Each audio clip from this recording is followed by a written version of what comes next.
U.S. Special Forces were clearing out terrorists when a strange white light flashed, instantly knocking the entire squad unconscious.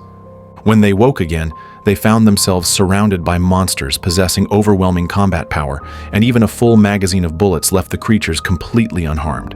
Fortunately, someone had picked up a particle gun earlier. The immediate crisis was averted, but before they could figure out where they were now, they saw more monsters approaching. These monsters not only had advanced weapons, but also protective shields that could withstand all damage. What terrifying entities were they, and why had they captured the Special Forces?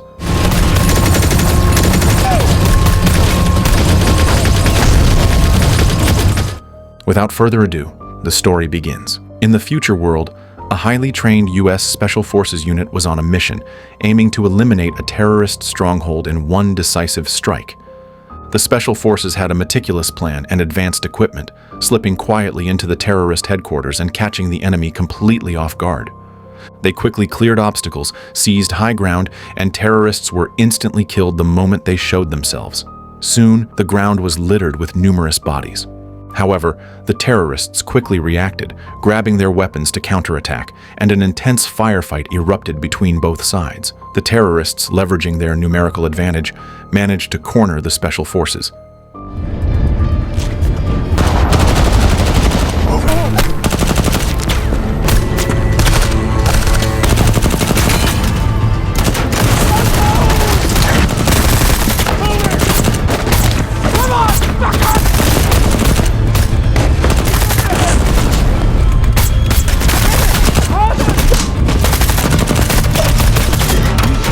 Just as the terrorists were about to reach the Special Forces, the surroundings suddenly turned crimson red. Confused, everyone looked up. They witnessed an anomaly in the sky as a bizarrely shaped spacecraft burst through the clouds, using particle weapons to eliminate all terrorists in a single strike. The stunned Special Forces who witnessed this stood frozen in place, utterly shocked. The next second, a blinding white light flashed, and when everyone awoke again, they found themselves trapped in a mysterious liquid. They struggled free from the restraints, looking around in confusion, wanting to know where they were. At first, the Special Forces thought it was the work of an enemy nation, but Jack stated it probably wasn't, because the writing on the ship wasn't from any language they knew.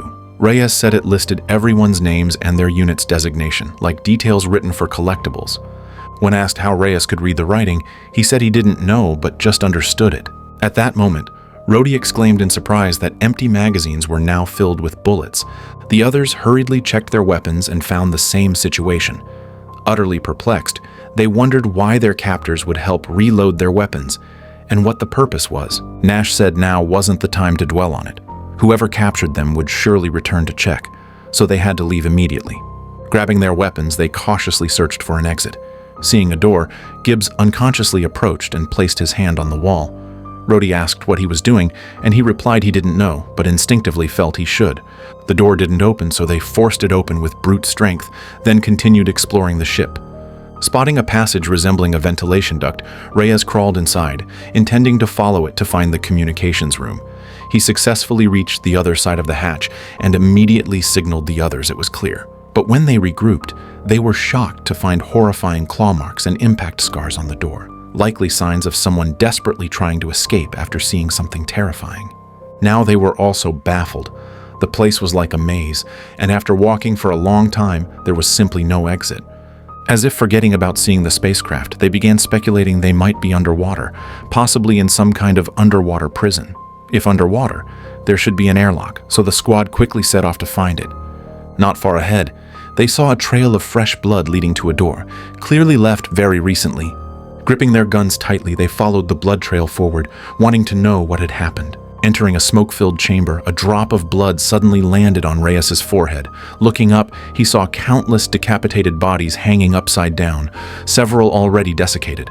Realizing they couldn't stay in this chamber, they hastily retreated, only to make an unexpected discovery. They found a woman. They quickly rescued her. Meanwhile, Nash spotted an unfamiliar gun on a table and curiously picked it up to examine. Suddenly, Gibbs, who was on watch, felt a chill run down his spine. The monster suddenly appeared, initiating a frenzied hunt. The terrified Special Forces fired relentlessly, but the creature's impenetrable hide deflected every attack, and soon the soldiers were beaten into submission. Understanding regular bullets were useless, Rhodey produced the mysterious weapon from earlier. After successfully downing the monster, they curiously approached to examine it. But the creature wasn't dead. Thankfully, Ravi, the woman they rescued, fired a timely shot, preventing further casualties. Kelly tried to ask Ravi if she knew what was happening, but Ravi left without looking back. Seeing this, they quickly followed, asking where this place was. But Ravi stared in terror behind them. Two eerie, shadowy figures were slowly approaching. To their shock, this monster wielded a devastating particle weapon. Knowing they were outmatched, the special forces hastily retreated. To their shock, more and more creatures emerged, wielding devastatingly advanced weaponry while being impervious to conventional bullets. They advanced toward the special forces' position without hesitation. Little did they know, the special forces also had a particle weapon. Seeing one of their own fall, the enraged monsters intensified their fire.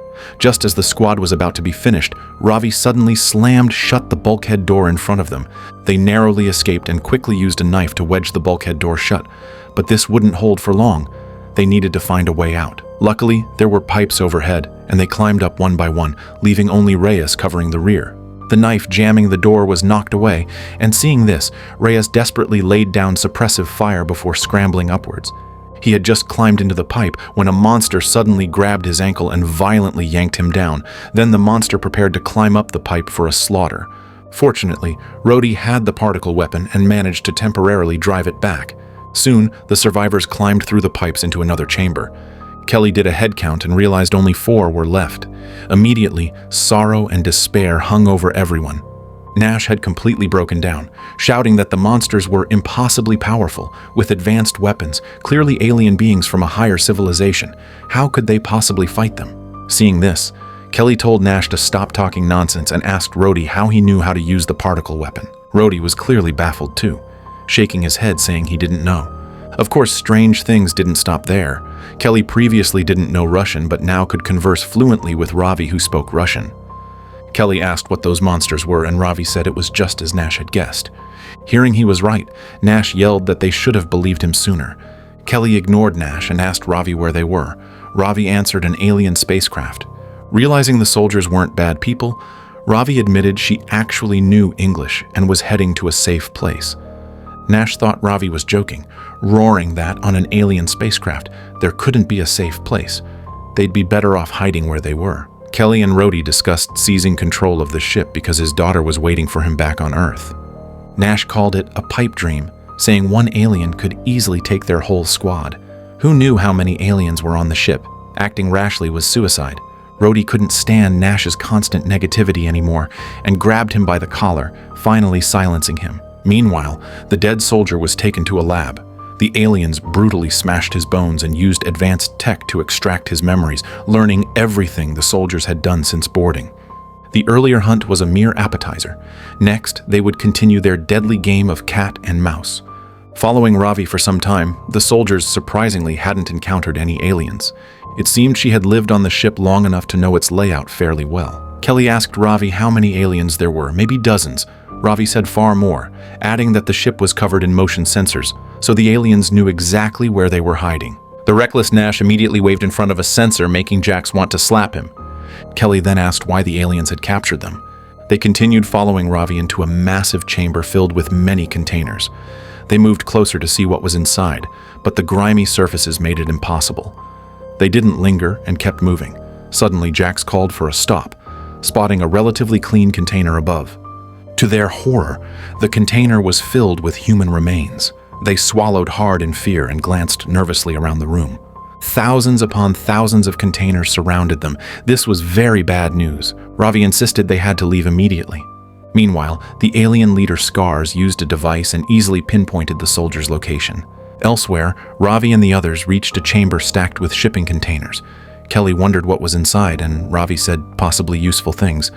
While others searched for supplies, Rhodey approached Kelly, suggesting that since the aliens knew their location, they might try to surround them. Therefore, they must hold their ground, fight aggressively, and absolutely avoid being encircled. This required bait. They all looked at Nash, who yelled, "No way!" Seeing this, Jax volunteered, saying he was the fastest runner in the squad and asked them to trust him. He grabbed his gun and walked out. Hunting aliens rushed towards Jax. Fortunately, he was indeed fast and successfully lured them towards the containers.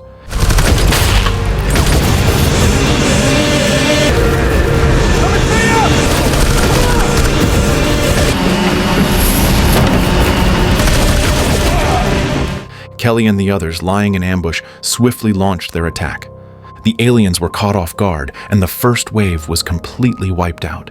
Before the soldiers could catch their breath, the next wave began. The aliens quickly raised protective shields against the hail of gunfire. Ravi and the others attacked for a while, but found it ineffective and had to retreat. The aliens wouldn't let them escape easily, and pursued closely. Seeing another brother-in-arms die, Nash was furious and unleashed a furious barrage at the aliens, but their shields were impenetrable. Seeing the danger, Kelly forcibly pulled Nash back, but they were soon trapped between enemies front and back. Ravi slammed one door shut and opened a nearby passage, shouting for the others to retreat. Finally, they slid down a pipe into a bloody pool, the overwhelming stench hitting them hard. Looking closely, they saw human remains all around. Suddenly, a woman's voice came from above. Following the sound, Ravi saw the woman was her mother. Anya looked utterly shocked, clearly not expecting her daughter to be alive. With Anya's help, they climbed up. Just then, Kelly saw Anya's shoulder patch and urgently asked if she was from Russia's 4th Guard. Anya told him to mind his own business and then led them onward. Moving carefully to avoid sensors, they finally reached the secret base, shaken but unharmed. Confirming everyone was temporarily safe, Kelly asked Anya why she, a Russian tank commander, had ended up here. Anya countered by asking when Kelly had woken up and where. Kelly replied it was a few hours ago in a place resembling an exhibition hall with their weapons neatly arranged beside them. Anya corrected him, stating it was a trophy room. That chamber held souvenirs, while the rest were stored in containers. The aliens deliberately loaded the weapons with ammo, just to enjoy the thrill of hunting them later. Seeing Anya's deep knowledge of the aliens, Kelly wondered when she had woken up. Anya said she couldn't remember clearly, maybe 20 or 30 years ago. Ravi was born after she was captured. And all this was humanity's own fault. Kelly was deeply confused. Anya explained that in 1977, NASA launched a probe carrying a map, which led the aliens to discover Earth's location. But they didn't attack recklessly. First, they abducted many human military strategists, including Anya and the Special Forces Squad. Then the aliens used an advanced device to scan human minds. They discovered humans conducted many military drills, knowing how to fight and their own weaknesses.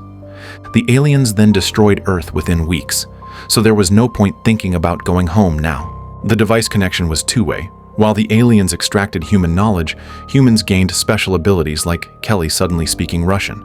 Anya added she'd never normally talk this much to strangers, but her teammates were all killed after sabotaging the alien ship's reactor. Only Ravi survived, and now mother and daughter had to cooperate with the soldiers. At this moment, the aliens were repairing the communication relay. They absolutely had to stop this. The ship was likely drifting in deep space, and they were just inside one of its cargo holds. Thousands of containers held livestock for food. The aliens were transporting all the cargo home. If they repaired the relay, they would send a signal for reinforcements. When that happened, it would all be over. Kelly asked how Anya knew this. She pointed to her ear, saying it was a gift she'd acquired. Nash was distraught, unable to believe his home was gone. Kelly was even more heartbroken, sorrowfully touching his daughter's photo, remarking that if she were alive, she'd be 40 now. The 3 soldiers then agreed to cooperate with Anya. Kelly wanted to know where the communication hub was. Anya said she'd pinpointed its location. Rhodey wanted to rush in and fight the aliens directly, but Anya warned that doing so would get them killed before they even got close. Her plan was to infiltrate via pipes, though they'd likely be detected within seconds, so they needed a distraction. She opened a crate filled with explosives and grenades. They all geared up and got moving. Once they reached the ceiling above the comms room, Anya said she would drop down and plant the explosives herself. If she was lucky, she might escape before it blew. The others had to draw the aliens' attention as much as possible. Soon they split into 2 teams. Ravi, her mother, and Nash reached their position. Now they waited for Kelly's team to lure the guards away. Kelly approached a sensor and shouted, "Come on, if you've got guts, come and get me." Scars, who was frustrated from failing to find them, was thrilled to see his prey walk right into the trap. Shortly after, Nash's team saw the guards leave and immediately lowered ropes. They successfully reached the comms device. Meanwhile, Kelly and Rhodey watched their surroundings warily. Sensing danger, they quickly hid in the shadows. After dealing with immediate threats, Kelly seized an enemy shield, blocking the next fierce assault. He and Rhodey fought, then fled, playing a cat-and-mouse game. But the aliens soon sensed something wrong. Scars checked his device and saw intruders near the comms device, furiously ordering guards back. Realizing the danger, Kelly fought his way towards Nash's position, trying to assist. The remaining enemies were too tough. Seeing this, Rhodey sacrificed himself, sealing a bulkhead door to trap Kelly outside, saying he'd handle it. Initially, Rhodey suppressed the enemy, preventing their advance, but soon his particle weapon ran out of energy. Forced to use a pistol, he was quickly overpowered.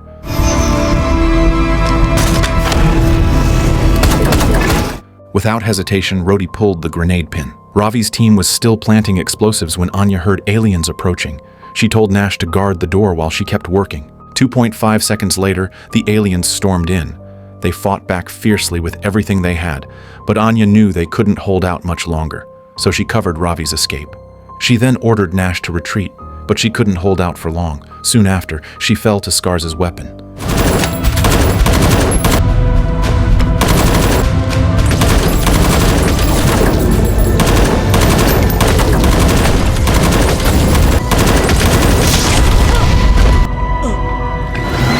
With her last strength, she pulled out a detonator.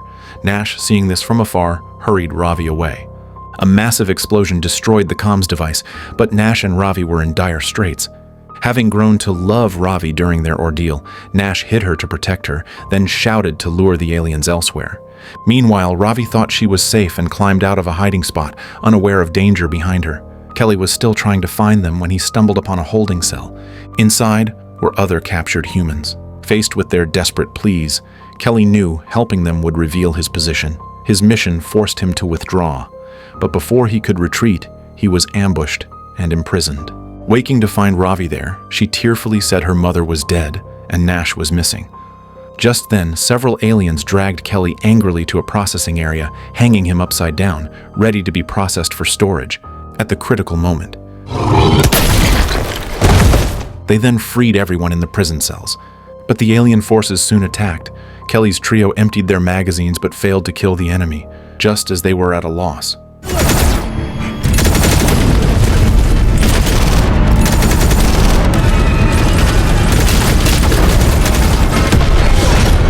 Thinking the enemy was wiped out, Nash celebrated wildly, only to have his joy cut short by a blade piercing through his heart.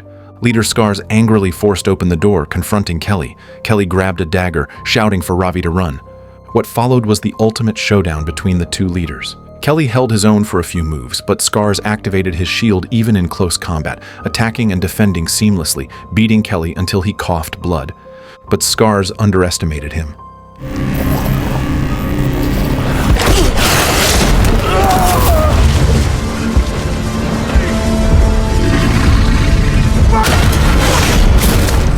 Kelly ultimately survived. He searched for Ravi, finding her staring at a spot where sunlight streamed in.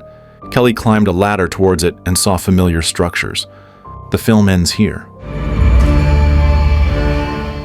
The alien designs show clear dedication, blending familiar sci-fi elements with exceptionally intense combat throughout.